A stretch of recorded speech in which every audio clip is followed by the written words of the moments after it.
Again, they wanted money, but they weren't going to use me as a nurse. And then I saw something about the American Red Cross on the news, and I felt very welcomed. And one of the people who welcomed me is right here. She is a new member of Temple B'nai Or, Bonnie Kelly. She's back there in the red, and I'm delighted she's here. Be sure that you meet Bonnie if you haven't met her before. She was one of the few people who was a paid employee of the American Red Cross, and she did, what do you call it, Bonnie? Volunteer, not engagement, onboarding, yes. She helped me with the computer piece and how to get myself situated in the Red Cross, so thank you. Whoops. Okay, let's talk about what the Red Cross does in New Jersey first, because they are very active in New Jersey. Every morning when I wake up, I get a morning report of what has happened in the last 24 hours. I'm not sure that you can read this one, but on the day that I took this picture, starting at the top, there was a single family fire in Bergen County. There was Cumberland County. In Essex County, there were several multifamily fires.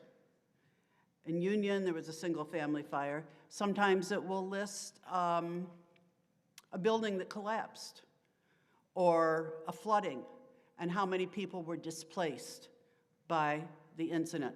And that is our concern, helping those displaced people. Hold on. The American Red Cross is part of the International Red Cross and Red Crescent Societies. And I just want to stress what our mission is. I'm going to read it so I get it right. Our mission is to prevent and alleviate suffering by mobilizing volunteers, us, and generosity of donors. We are neutral. We take care of anybody who needs us. We are impartial. So, a shorter way of saying that is volunteer hours and donor dollars. We are a volunteer organization with some administrators who keep everything going.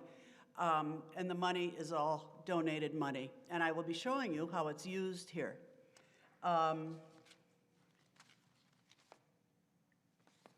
Some of you might have heard on the news last night there was a fire in Hazlitt, which I'm going to be involved with.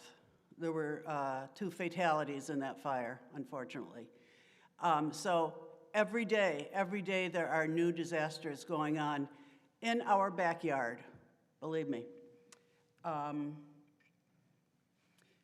This is an example of a fire that occurred a few months ago in East Orange. It was a multifamily fire. This is an example of how many people, how many volunteers were involved in that fire.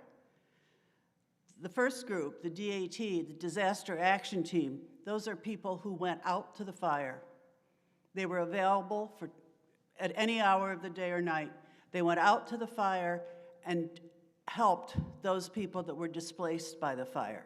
Now, if the fire department or police department realizes that people are displaced and they might need the Red Cross, then the fire chief calls the Red Cross duty officer, who then dispatches people to go. So that is how we hear.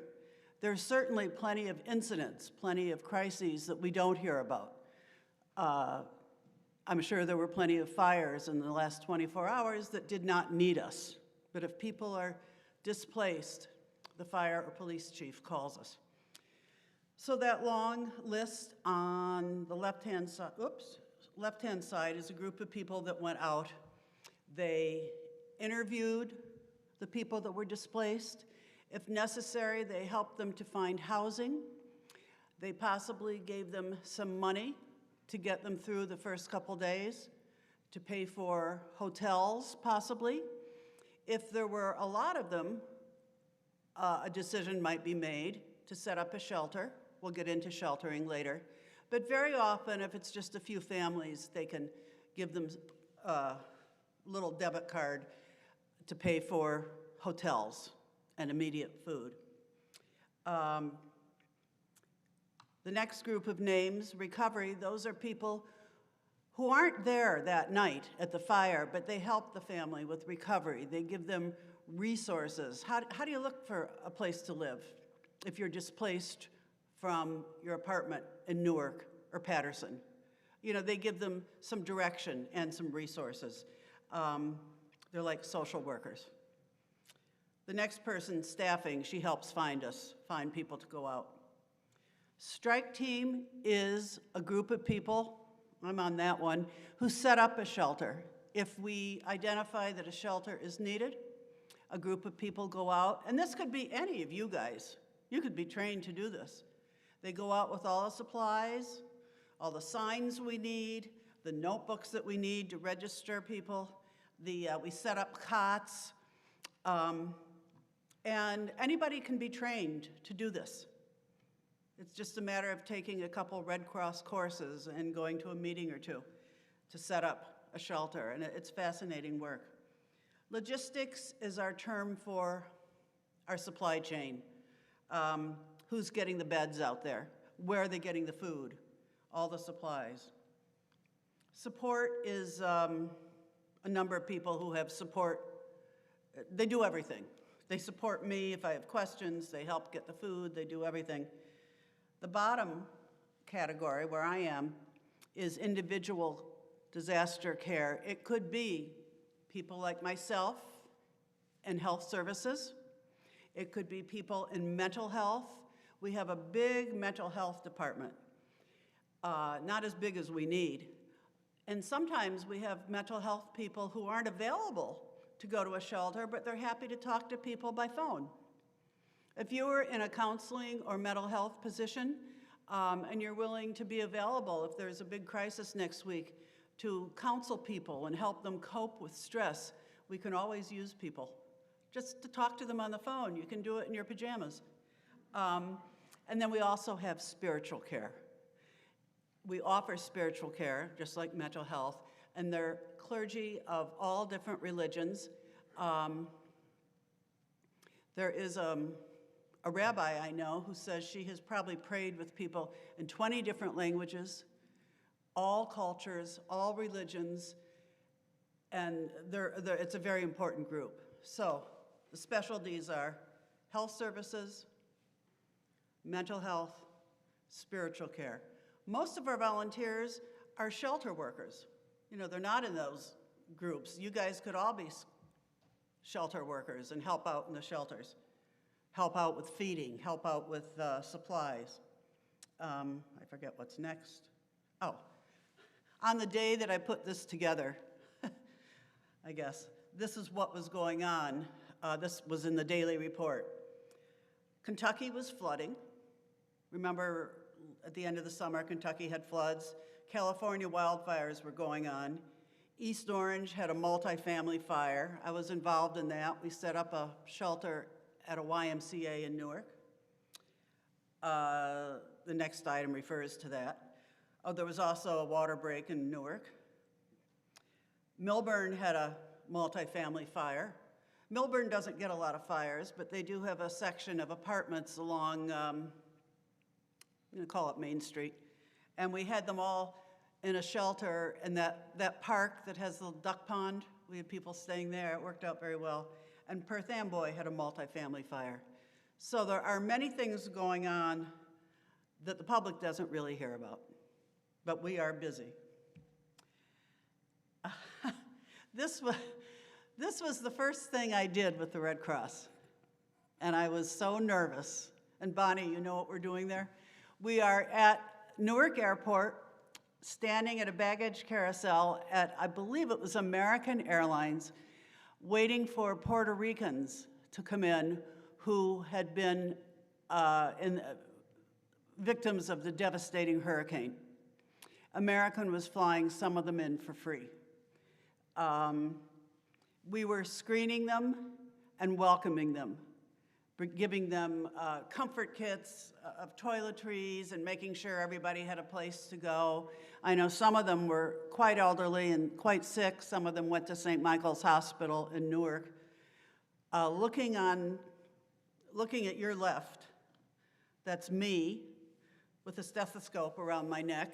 And there were people who could hardly breathe. Some of them had come from nursing homes. Some of them had been without any health care because that island had no power for so long. The fellow in the middle, Bonnie, you recognize Murad. He is a retired police chief from Newark, and he's a great guy to work with, and we're on the phone often. He's in charge of Essex County cases, and if I have a question, I often call Murad. The next fellow is a volunteer, and the woman on the far right is a rabbi from Bergen County. She's actually Israeli, and I will tell you, she has a very heavy accent. And when I first met her, I thought, gee, some of the Spanish-speaking people are going to have such trouble talking with her. No, she really relates to people. She does a great job. When we were in Fort Myers this summer, a Fort Myers temple asked her to come and speak. And she did it just off the top of her head, and she was so well received. And she is doing spiritual care and praying with people and counseling them, people of all different cultures. Her name is Zoya. So here's a typical group. Here we are at Newark Airport. So let's say we're opening up a shelter. That's a volunteer who's registering everybody who comes into the shelter. To be honest, the client standing there is really a volunteer. We don't use pictures of clients. But he's posing as a client. And as we always say, everybody is welcome in the shelter. Everybody. We don't care if you're documented, we don't care if you're legal, we just don't care. We don't care if you're a criminal, and we certainly have people with all different backgrounds coming in. Sometimes a policeman will come looking for somebody, looking for, is Ira here? He owes child support. His wife's looking for him. We'll say, oh, I don't know if he's here. Everybody in the clinic, everybody in the shelter is private and allowed to be there. One thing, we do not allow weapons of any kind, no guns. When I have been in states where people carry, where it's very common and legal, they have a system of screening, and I don't even know what they do with the guns. When I was in California, they had a whole system, and I don't know where they stored them. It didn't involve me. But everybody can come in. Do you know anything about that, Bonnie? Guns or weapons in other states? There are plenty of places where you guys might be sitting here, and some of you would be carrying guns. So the guns are not allowed, the people are. And sometimes you get some people that I would call being snobby, undesirable, unclean, loudmouths. You get all kinds of people. But everybody is invited, everybody is allowed. Sometimes we have to deal with certain people, if they're, you get some obnoxious people, or you get people who are complainers. But in our training, we learn how to de-escalate crises. As I said, we are impartial, we are neutral. You can't turn away anybody. In a violent situation where there might be two sides, you treat anybody. And anytime you see the Red Cross on a truck, let's say, they will handle anybody. Let me just check my script here. Okay.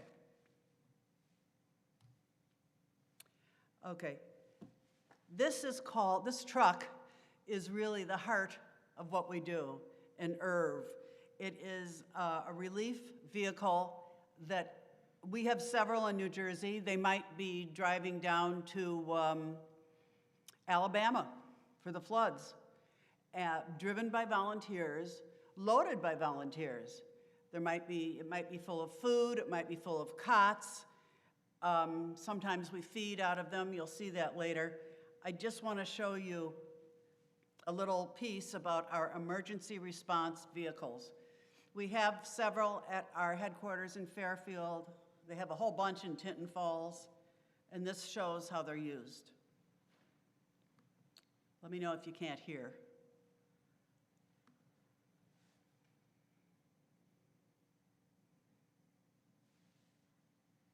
Come on.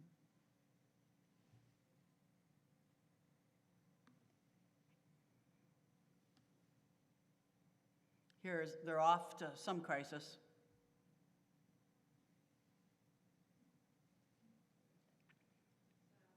Sound, yeah. I don't know this laptop. Wait a minute.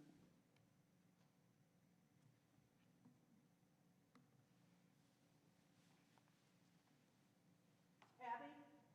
Ethan? Hello? How can I get sound on this? There's no sound on this. You've still got the picture, right?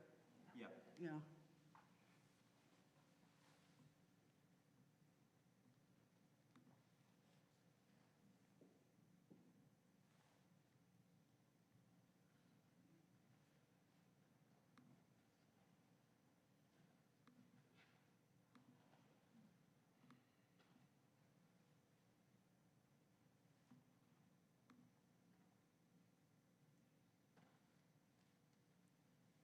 If we can get it, I'll play it again.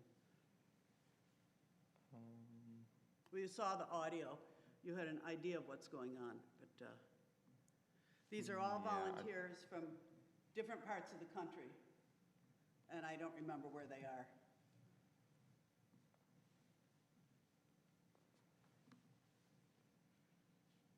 Okay, they're unloading supplies. I don't know if I can get Okay, this there. okay, they're unloading supplies. Big buckets. Thank you for trying. And you see the vests that we wear. We wear these disaster reserve, these big red vests that you can't miss. Here they're feeding people. They're dispensing food, going wherever they're needed. Dispensing cleanup supplies, probably. And the supplies are all, again, supplied by volunteers. I once thought it would be cool to be able to drive one of the herbs. Have you ever done it? No. So I signed up for the workshop, and before the workshop, you had to take 4 courses online. So I took the 4 courses and did okay. And then I realized that you had to learn, you had to be responsible for maintenance on the truck on the road. Yeah, changing the tire, checking this and that. There's a whole checklist, and that is not what I'm good at, so I dropped out. I'll stick with what I'm good at. Let me see. Get rid of them. Okay, I'll move on.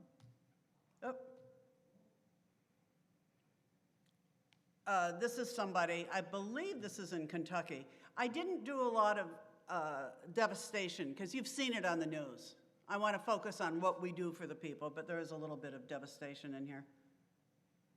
Okay, next. Hold on. Okay. Next.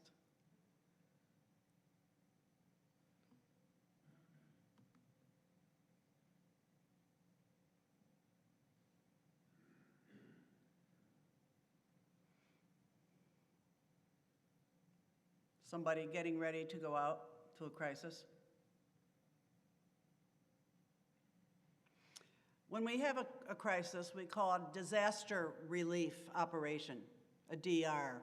I might say I was just at a DRO, a disaster relief situation. This is a lot of what we do, the TLC. It's a lot of logistical planning. You wouldn't believe how much water we distribute to everybody. And we all drink a lot of water.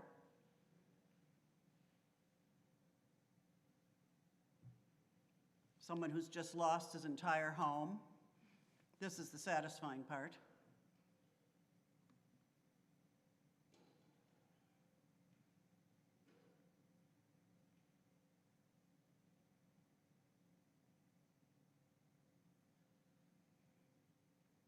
I'm going to move on. Oh, I can't, okay.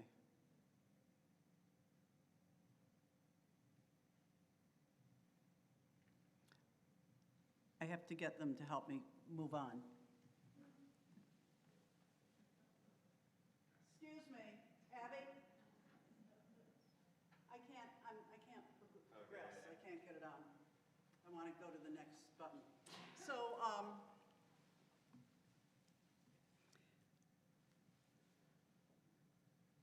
So what do I do in healthcare?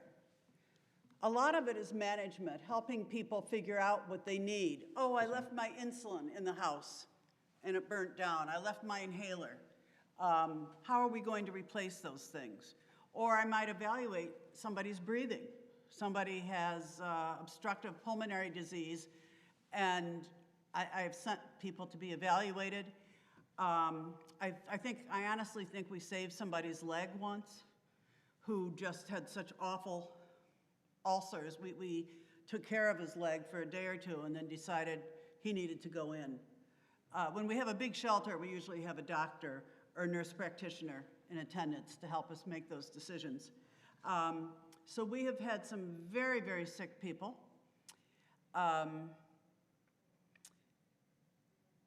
In the big shelters, say the California wildfires, when the town of Paradise, the whole town went down, we were in a big fairgrounds. It would be like taking over the Meadowlands and having people sleeping all over the Meadowlands.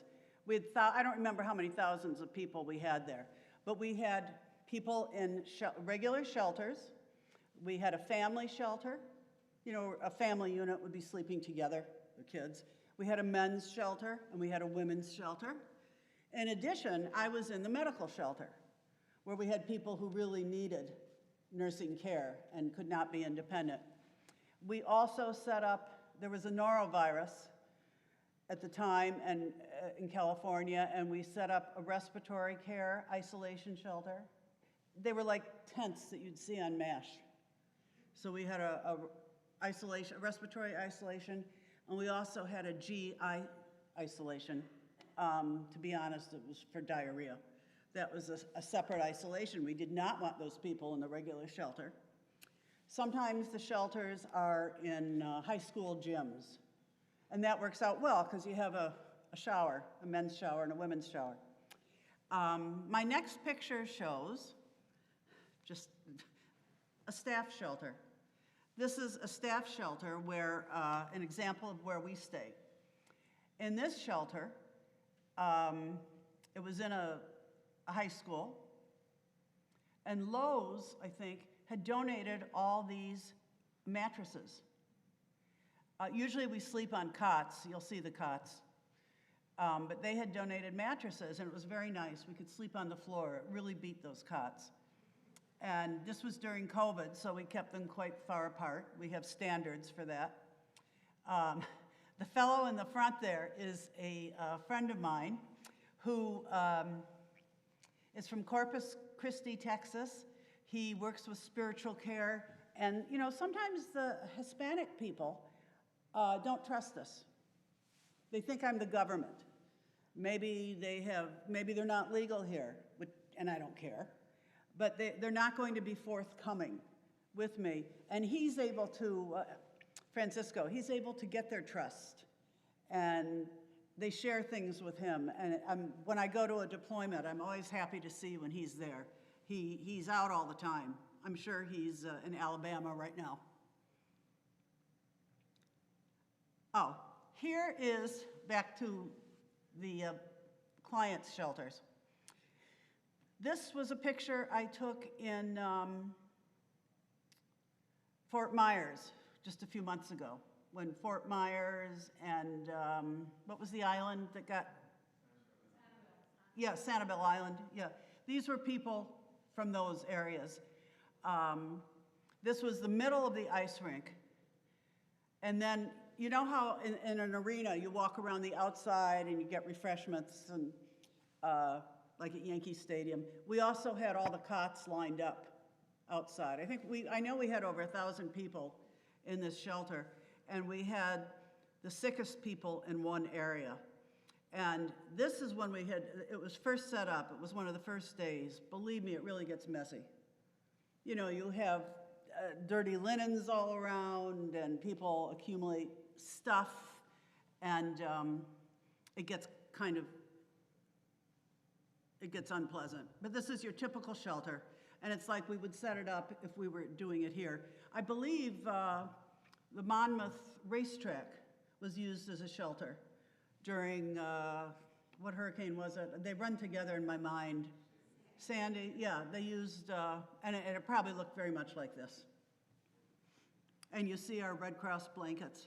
Sometimes on the news, when I'm looking at a crisis, I can see that people are wrapped up in those, you've seen it too, probably, those Red Cross blankets. I see some of the immigrants in Texas wrapped up in our blankets.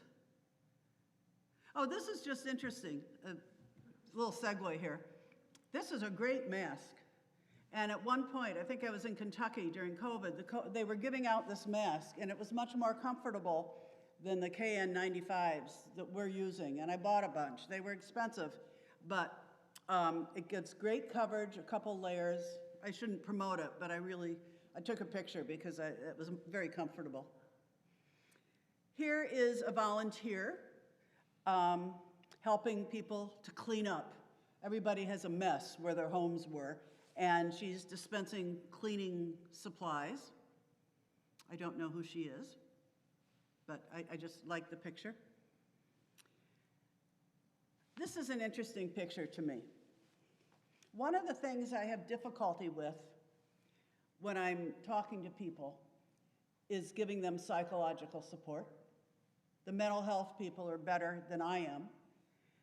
They often say to me, why? Why me? Why was my husband killed? Why my house and my kids, and why this, why that? And I had trouble answering that, and I talked to a number of clergy and mental health people, and everybody had a different answer. Some of them were, I thought, appropriate answers. Some of them were not. One Methodist clergyman said to me, why will you say to them, what do you say? You say, that's between you and your God. Well, I think that puts more on the person. Anyway, so I did sort of interviewed a lot of people. And the last time I went somewhere, I called Rabbi Satz before I went. And I asked him, I said, how should I answer this? What's a good answer? How do you draw them out and make them, anyway, he made me realize when they say why, they aren't really looking for anything in the liturgy. They're not looking for an answer having to do with Judaism or the Bible or Catholicism. There is no answer. So what I usually have learned to say now is something like, oh, I wish I had a good answer for that. Tell me about Bill. How did you meet? Tell me about so-and-so. What are your best memories? And the person will then take off, which is, talking about the loved one or some memory of the house, and they ventilate, and I found that that is therapeutic. And if any of you have any suggestions for me of a good way to handle that question, I'd appreciate that, maybe in our question period. But you see, this is the volunteer. Actually, I think he's hugging another volunteer in this picture. Here is a woman, I think it was Tennessee. She's handing out cartons and cartons of water that all came out of the Irv truck, constantly handing out water. Oh, I'm sorry, this was in the Kentucky tornadoes around last Christmas. Block after block of this. This is a hospital. I wanted to go to that hospital with a client, and I got there, and that's what was there. This is one of my favorite pictures of what we do. You can see all the devastation in the background, of course. But if you look carefully, see the blue umbrella? That is a little corner, like a kiosk, that we set up. Some Red Cross people went out there in that van, and they're dispensing supplies. Sometimes they're dispensing food, and I'll show you some of the food, but they're dispensing socks. People always need socks. And they're dispensing cleanup supplies.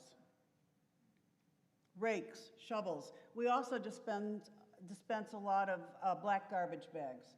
Think about if you were cleaning up your backyard. Those are important things, and so we dispense all these things: work gloves, socks, and black garbage bags. Those are the first things you need to do. And I'll tell you, a lot of people step on nails when there's devastation. You know, things are upside down and nails are showing. We see a lot of that. Oh, that was a holiday card I sent out last year from Kentucky, just saying, hi, guess where I am. That was a little cynical, but okay. We're going to segue a little bit. Can you see, I'm not actually sure where this picture came from, what country it is in. I got it from the Red Cross stock pictures because I wanted to point something out. Can you see on that Red Cross truck, there is a cross and a crescent. The Red Crescent Society is those branches of the Red Cross that are in African and Muslim countries. They are part of the part of the International Red Cross and Red Crescent Society. They are neutral, but some people have problems with the crescent, because what does it remind you of? You know, Muslim, Islamic, it's an Islamic logo, an Islamic flag. So recently, the Red Cross has changed some of their logos to be, in those countries, to be a diamond, which is neutral. It's not a crescent. Some people don't even like the cross, even though it's not a real Christian cross. So they're now calling it, I forget the name, but the diamond. Someone did ask me about Israel once. I don't want to segue into Israel. Maybe with a question and answer, we'll talk about Israel. Remind me to talk about where Israel is in this.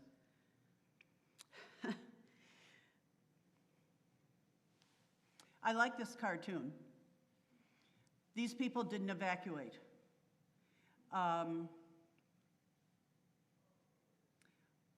I think it was before I went to some flood, maybe it was Florida. I was over at Fairfield in the Red Cross office, and they were listening to some feed, and they were listening to rescuers talking about rescuing people that were up on their roofs, people who hadn't evacuated when they should have, and now they were talking about sending helicopters and, you know, risking people's lives to get them, to get the poor clients.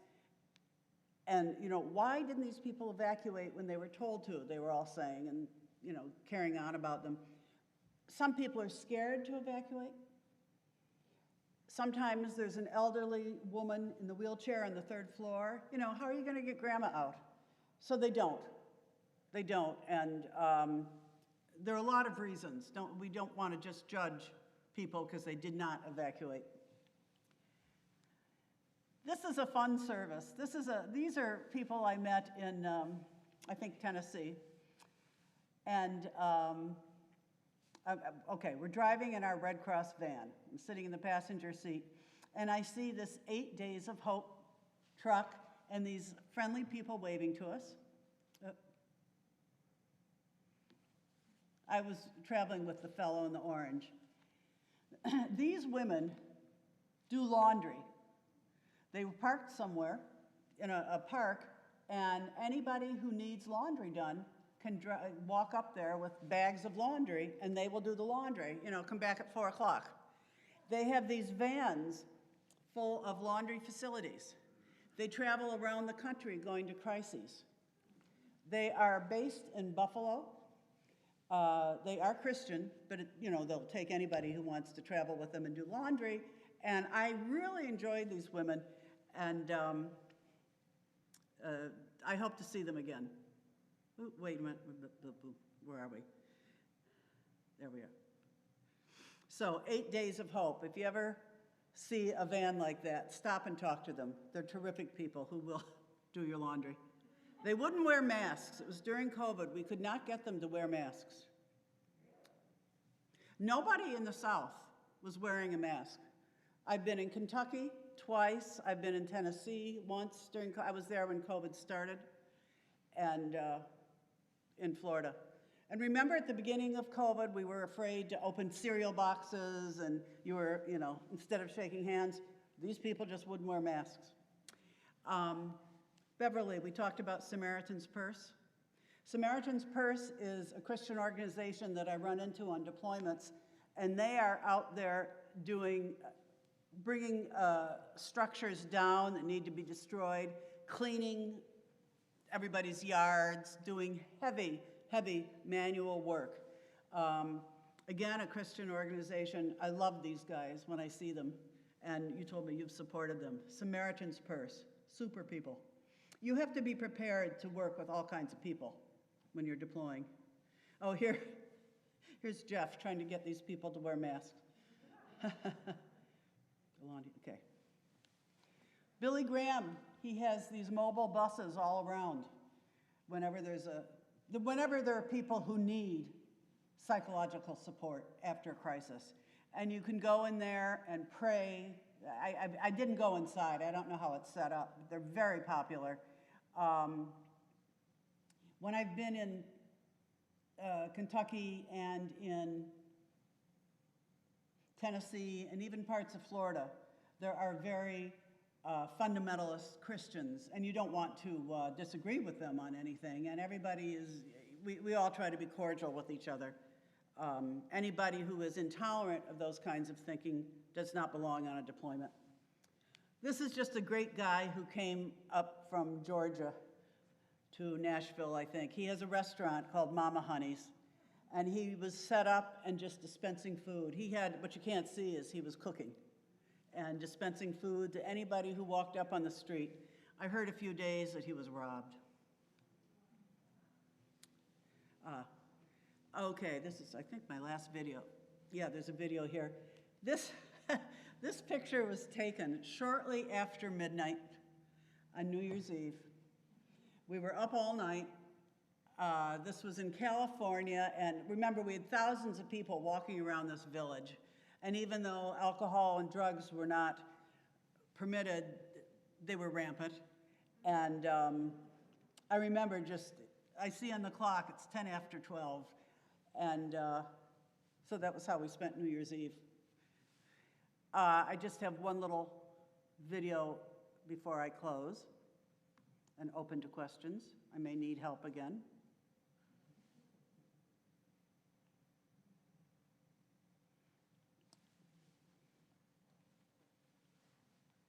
Abby and Ethan, I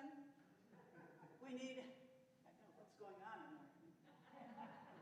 We have one more video, or one more audio. This is the last one, and then we're finished. Could you help me with this one, please? Yeah, they did a great job.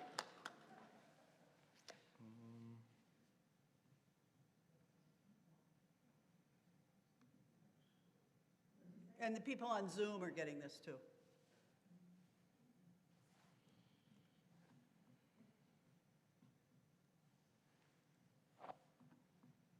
And then I'll open up to questions. While we're setting this up, there are 3 ways that you can support the Red Cross. One is to give some hours, to volunteer your time. If you can type and register people, great. If you have any financial accounting background, super. I saw that. If you have a mental health background, wonderful. If you just could work in a shelter and help people, set up their cots and distribute food, we can use all sorts of things. money, of course. How does this work? It's all volunteer money. When I get somebody their insulin and they don't have insurance, it's usually paid for by money that was contributed. And the third way, and it's something that you could do this week, is donate blood. We have blood drives all over the area every day, several days a week at our Fairfield office. I don't know if I can get sound, but I could put subtitles on. Is that good? Think of questions that you have. I don't think we can get the Zoom questions, but, oh, subtitles. Okay, he's got 1,500 volunteers there. We'll close with this. Serving meals. Can you read this? Yeah. 100 response vehicles.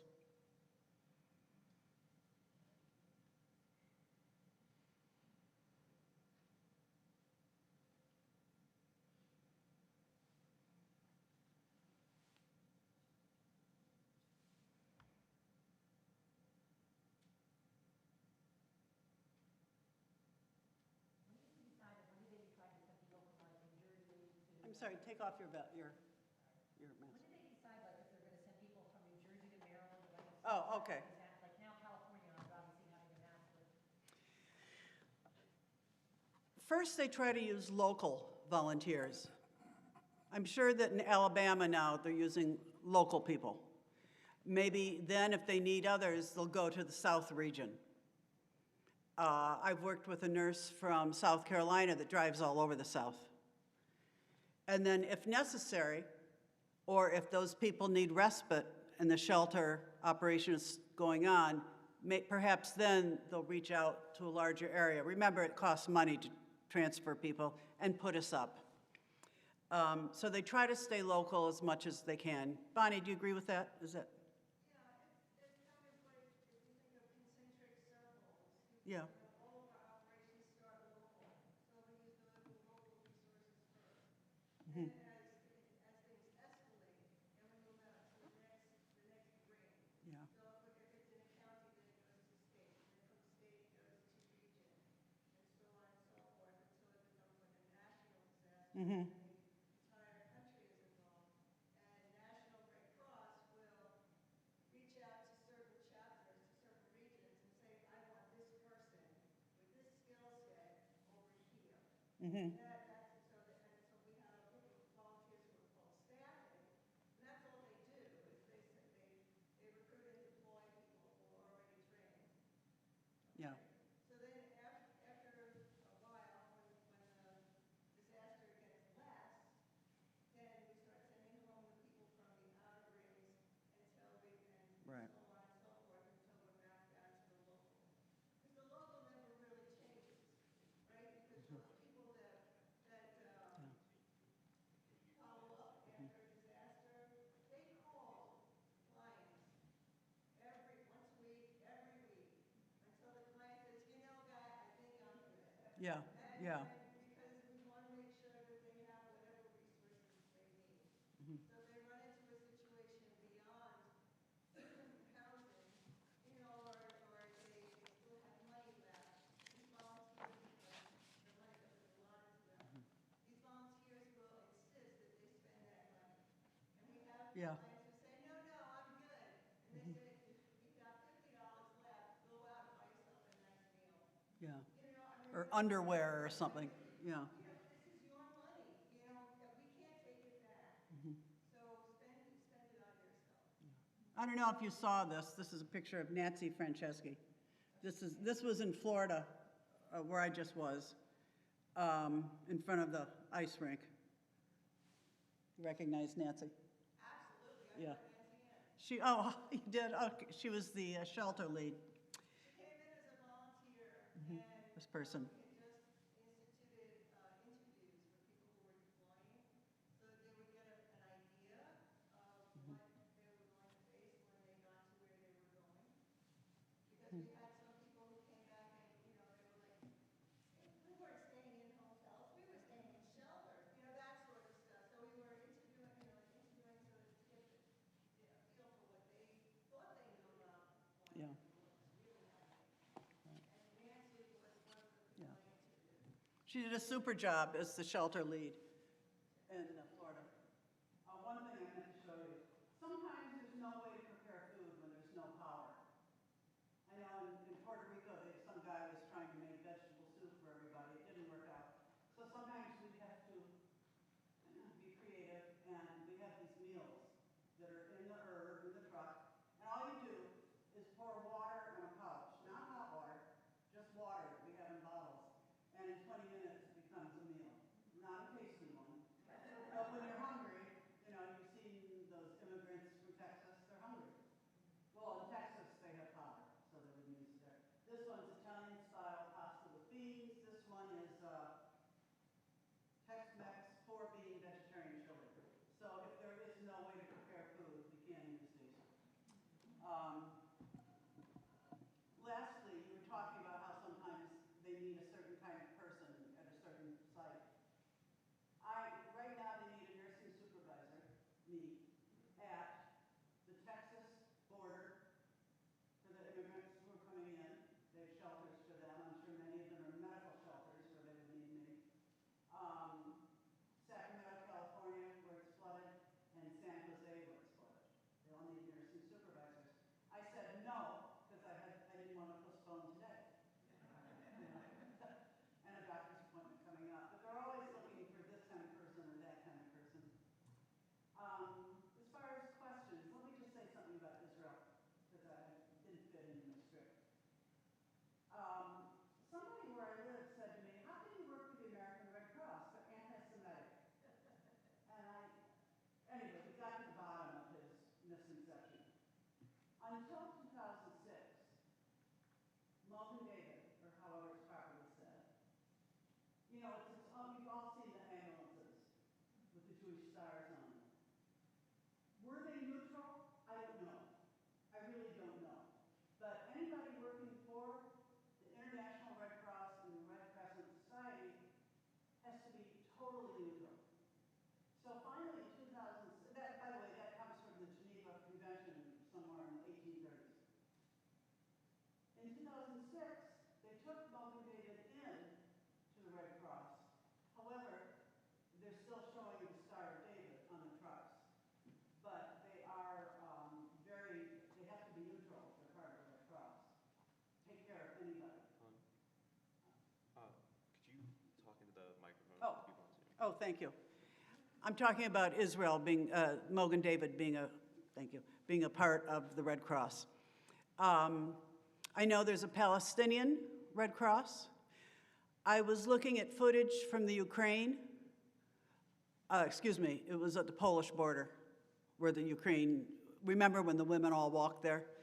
There were Red Cross people from Bulgaria and Italy and all these other European countries.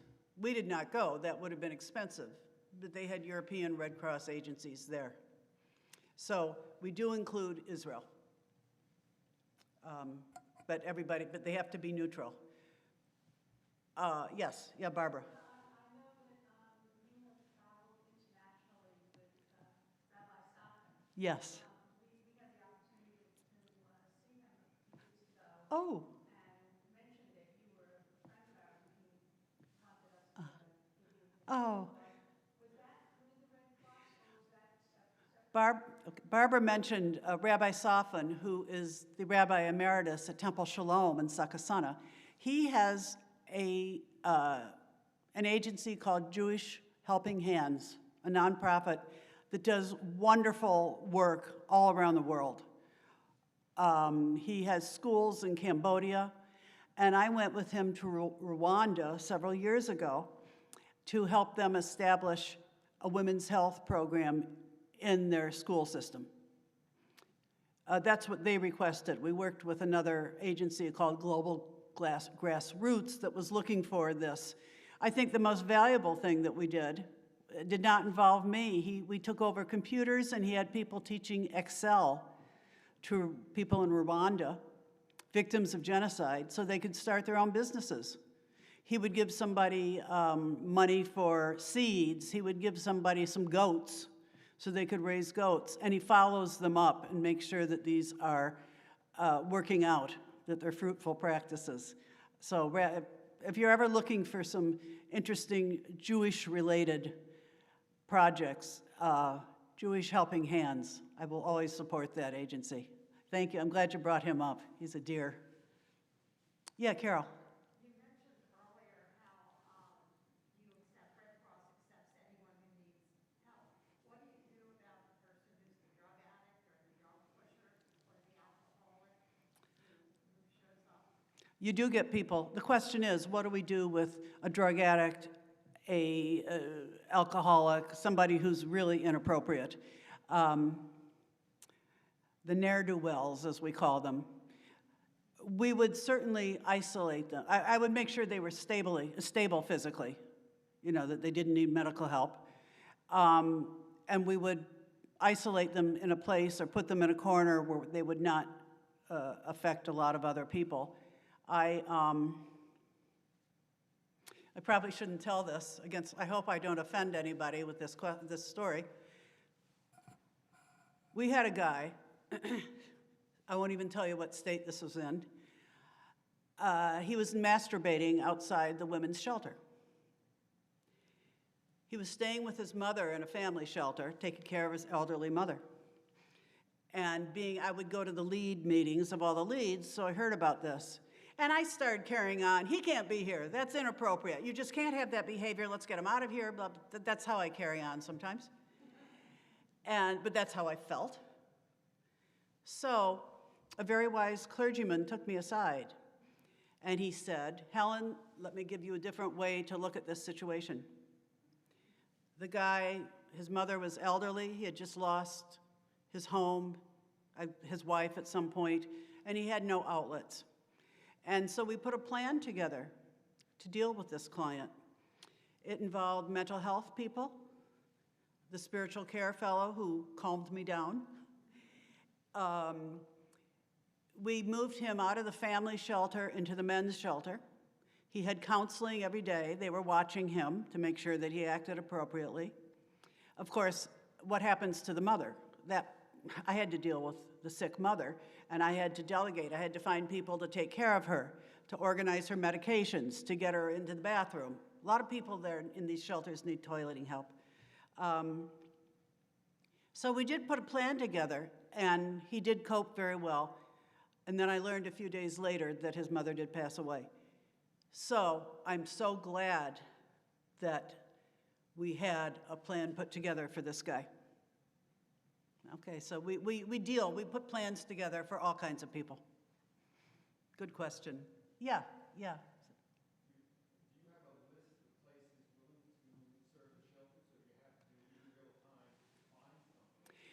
The question is there a place, do we have a list of places for shelters, or do we have to find them? The people who make those decisions, certainly not at my level, the people who make those decisions do have lists of places at every county. Can you add to that at all?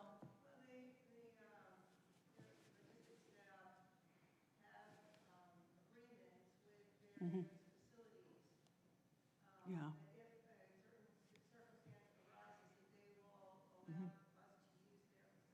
Yeah. And this is done way in advance, of course. So we have in a certain area, we'll have like, let's say, 6 large spaces that we could use. But then when the actual thing, whatever it is, happens, since you can't plan for these things. Mm-hmm. When the disaster happens, then we reach out to those people that we have agreements with, and if they're able to, then we would use their facilities, which is why everything is coordinated. So we have agreements with agencies. So all of that is handled by logistics, and we have there's a lot of planning in advance. You might, when you first start hearing about a disaster that may be coming, I'm going to use these 5 minutes. When you hear that a disaster may be coming on your news channel, and you say, okay, well, that's fine, it may be coming, and you go about your business. But the Red Cross is already recruiting people in, flying people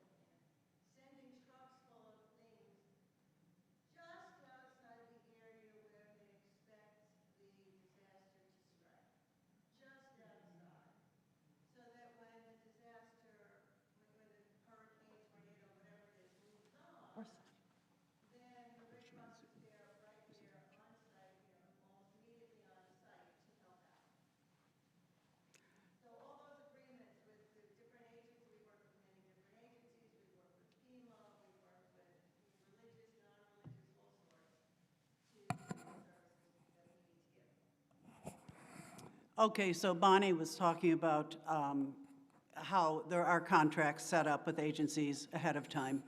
And yes, if they know that there's a hurricane coming, they try to get you in place before the hurricane. We want everybody to fly to some place, you know, before the airport's closed down.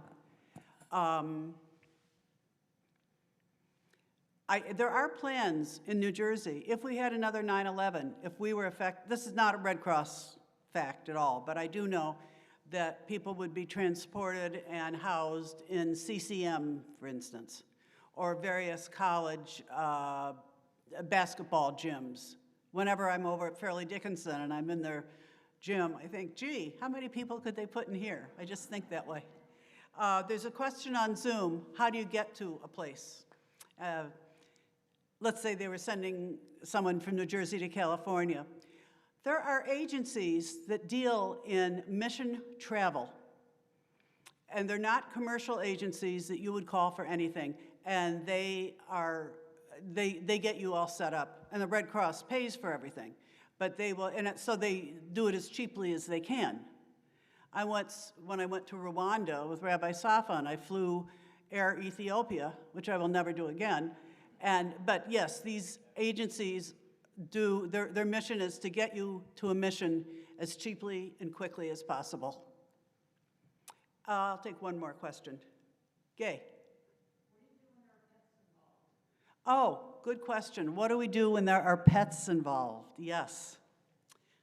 That's a loaded question. The policy is now, recently, since around July 1st, that we can have pets in the shelter. It used to be just service animals, and sometimes we had shelters for pets. Now we have them in the shelters with the families. The family is supposed to take care of the pet. We also take donations of food and diapers and, you know, what the dog sits in to poop and stuff. My own feeling, I'm not a pet person, as some people here know. Sandy knows that. But in Florida, I felt that a lot of the elderly people were not taking care of their pets. They were in wheelchairs, they couldn't. So who ended up cleaning up the mess? The shelter workers did. But the policy is pets can be in there, pets of certain sizes, domestic pets, cats, dogs, reptiles in cages. Ugh. I haven't seen that yet, but it's in the policy they can have them. So yes, people bring their pets. I've had people who lost their pets and are definitely grieving for them. Yes. Well, okay, I'm happy to entertain any other questions that come up afterwards. I want to thank Abby and Ethan in the back. There you are for their, thank you. And thank you for coming out. Thank you, and I'm happy to talk to you. Especially if you're interested in volunteering, maybe you have kids that you think would like to, you know, drive a truck or work in the warehouse or help out. Maybe you are interested in donating blood. I'll certainly talk with you about those. Thank you. Thank you very much, Helen.